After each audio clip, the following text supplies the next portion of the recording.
السلام علیکم ورحمۃ اللہ وبرکاتہ۔ بہت سے بھائی سوال کر رہے ہیں کہ قربانی کے جانور کو وزن کر کے یا تول کر کے خرید و فروخت کرنا کیسا ہے؟ آیا اس طریقے سے قربانی ہو جائے گی یا نہیں؟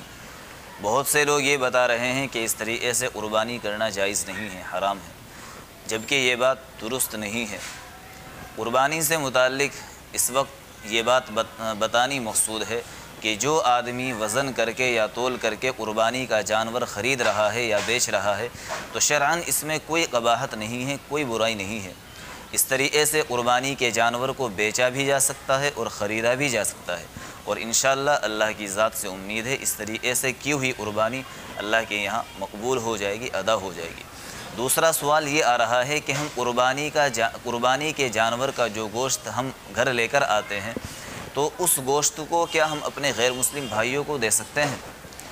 تو اس میں شریعت کا حکم یہ ہے کہ سب سے پہلے جو حقدار ہے وہ اپنے غریب مسلمان بھائی ہیں، تو سب سے پہلے تو ان کو دینے کی کوشش کرے۔ جو اپنے غریب مسلمان بھائی ہے، جو مسکین ہے یا یتیم ہے یا کیسے بھی ہے، یا پھر اپنے رشتہ دار ہے، دوست ہیں، اس کے بعد اگر غیر مسلم کو دینا چاہے تو اس میں کوئی برائی نہیں ہے، دیا جا سکتا ہے۔ Subscribe Maulana Farman Naseem to get more videos.